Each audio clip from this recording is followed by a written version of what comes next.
Hey guys, happy Friday and welcome to episode 2 of Mortgage Minutes.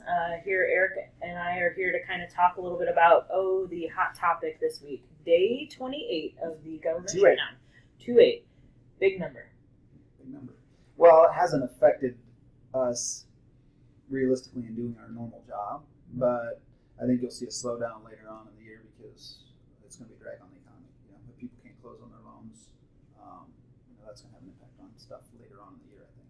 Yeah, so you say drag on the economy, Eric. What's that mean? Not necessarily in the mortgage world. What's that mean for the economy? I think realistically, when the Federal Reserve looks at how the economy grows and they set their monetary policy, I think that's going to have an impact on what they do. So if they're planning on raising rates 3 times, maybe that's going to change now to 2 times, or maybe it's going to change to 1 time. So I think most of the economic forecasts now, from a mortgage rate perspective, are a lot flatter than they were in October and November. Yeah, good stuff. Well, hey, also, I know that you recently took a Dave Ramsey course. I did. And so love to get some feedback on what you learned. Some interesting stuff. Yeah. What do you want to know? Well, what'd you learn about budgeting? Because that's what he's always talking about, budgeting, right? Pay off your mortgage fast. Pay off your mortgage fast. Dave is a budgeting, I guess you would call it fanatic. But here's what I learned, some interesting statistics. So 1 in 3 Americans actually have a written budget.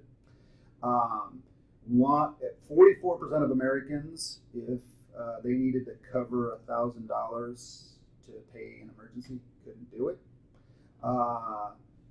Student loans. You want to hear about student loans? Oh yeah, let's hear about it. So $1.5 trillion in student loan debt. Only half of that realistically is being actually paid on. The other part of it's deferred. And 10.6%, I think as of 2018, was delinquent. Delinquent 90 days or more. Wow, that's crazy. So, when you talk budgeting, I think really you're talking about a debt strategy. And I think when we meet with clients, that's what we try and develop is a debt strategy for clients. And I think that's why budgeting is important, so that you have a debt strategy for the future. Yeah. Can you give maybe 1 or 2 tips about budgeting? Just kind of quick Well, tips? for one, there's a lot of good apps out there nowadays. So we just set up Mint, where it'll connect with your bank statements and all that stuff, and it'll notify you. You'll get a text or an email that says, hey, you're over your budget once you set it. Because I think a lot of people will write a budget, but then they won't recap it, and it doesn't do any good if you go back and look and see where you missed out, or where you spent more or less. And I think the other thing I learned from him is you start with 0 every month, which means realistically you're starting over every month with your budget. Hey, look, because your expenses are different from month to month, so you basically start over from month to month every month. So I think that's good tips for people, because I think realistically people will maybe write it down, but then they don't look at it after they write it down. I mean, I'm guilty of that. And so we've tried to make it a focus in our family to make sure we look at what our expenses are and compare those to what we thought we would spend. Sure. No, that's great. So if you're a first-time home buyer looking to buy a house, how many months do you think you should have saved up before you buy a home?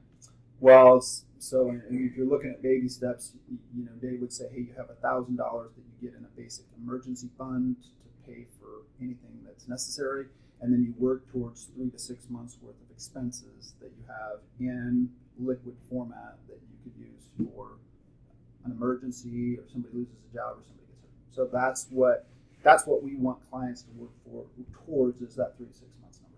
Sure. No, I think that's great. I think a lot of people think also that when you buy a home, you have to have 20% down. That's really not the case. But what he's talking about is a little bit about having some reserves on hand along with the down payment that you have to come up with. Yeah, I mean, really, if you're a first-time home buyer, maybe you have the option of putting down 5% or 10%, and there's not a lot of difference in your payment.